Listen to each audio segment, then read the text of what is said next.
তিনিচুকীয়া বয়োজ্যেষ্ঠ নাগৰিক কল্যাণ সংস্থাৰ উদ্যোগত আন্তৰ্জাতিক বয়স্ক লোকৰ দিৱসৰ লগত সংগতি ৰাখি বন্যপ্ৰাণী আৰু পৰিৱেশ সংকট আৰু সমাধান শীৰ্ষক এক আলোচনা চক্ৰ অনুষ্ঠিত। আজি আন্তৰ্জাতিক বয়স্ক লোকৰ দিৱস। 2010 চনত ঘোষণা কৰা আন্তৰ্জাতিক বয়স্ক দিৱস প্ৰতি বছৰে 1 অক্টোবৰত সমগ্ৰ বিশ্বজুৰি পালন কৰি আহিছে। তাৰে সমান্তৰালভাৱে মঙ্গলবাৰে দিনজোৰা কাৰ্যসূচীৰে তিনিচুকীয়া বয়োজ্যেষ্ঠ নাগৰিক কল্যাণ সংস্থাৰ উদ্যোগত আন্তৰ্জাতিক বয়স্ক লোকৰ দিৱসৰ লগত সংগতি ৰাখি তিনিচুকীয়াস্থিত চৰকাৰী পেঞ্চন ভৱনত বৰ্তমান সময়ত গুৰুতৰভাৱে গা কৰি উঠা বন্যপ্ৰাণী আৰু পৰিৱেশ সংকট আৰু সমাধান শীৰ্ষক এক আলোচনা চক্ৰ অনুষ্ঠিত কৰা হয়। আলোচনা চক্ৰত পৰিৱেশ কৰ্মী জয়নাল আবেদিনে বিশিষ্ট বক্তা হিচাপে উপস্থিত থাকে। তদুপৰি আজিৰ অনুষ্ঠানত আন্তৰ্জাতিক বয়স্ক লোকৰ দিৱসৰ লগত সংগতি ৰাখি 10 গৰাকী বয়োজ্যেষ্ঠ ব্যক্তিক সম্বৰ্ধনা জনোৱাৰ আয়োজন কৰা হৈছিল। তাৰে 10 গৰাকী ব্যক্তিৰ ভিতৰত 3 গৰাকীহে আজিৰ অনুষ্ঠানত উপস্থিত থাকে।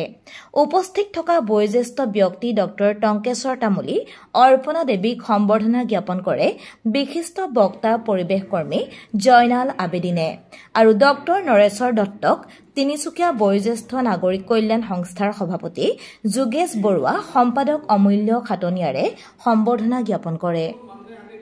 মৃণাল চক্ৰৱৰ্তীৰ ৰিপৰ্ট। আপুনি চাই আছে দ্য ৰয়েল নিউজ। আন্তৰ্জাতিক বয়স্ক লোকৰ দিৱস ৰাষ্ট্ৰসংঘই এই দিৱসটো ইতিমধ্যে 2090 চনৰ 14 ডিচেম্বৰত ঘোষণা কৰিছিল আৰু প্ৰতি বছৰৰ 1 অক্টোবৰত এই দিৱসটো গোটেই বিশ্বজুৰি পালন কৰা আহিছে। আৰু সেইধৰণে আমাৰ দেশতো বিভিন্ন ঠাইত পালন কৰে বয়স্ক সংগঠনবিলাকে। আমি তিনিচুকীয়া জিলা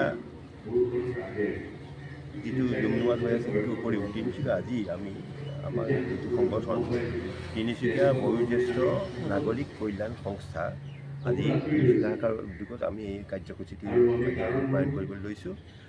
আৰু এইটো কথা জানো যে গোটেই বিশ্বজুৰি বয়স্ক লোকৰ আজি যিটো সমস্যা হৈ গৈ আছে, এটা কথা বিশেষভাৱে অৱহেলা কৰা হয়। ধনিক শ্ৰেণীৰ মাজত যিটো বাঢ়িছে, সন্তানে তেওঁলোকক বয়সৰ হোৱাৰ পিছত তেওঁলোকে কেনেকৈ অৱহেলা কৰে আৰু অন্যান্য পাৰিবাৰিক কাৰণত আৰু বিশেষকৈ পৰিৱেশৰ ক্ষেত্ৰতো যিখিনি সমস্যাৰ সন্মুখীন হৈছে, এই বিষয়বিলাকে বিস্তৃতভাৱে আলোচনা কৰাৰ আজি আমি এই কাৰ্যসূচী লৈছোঁ।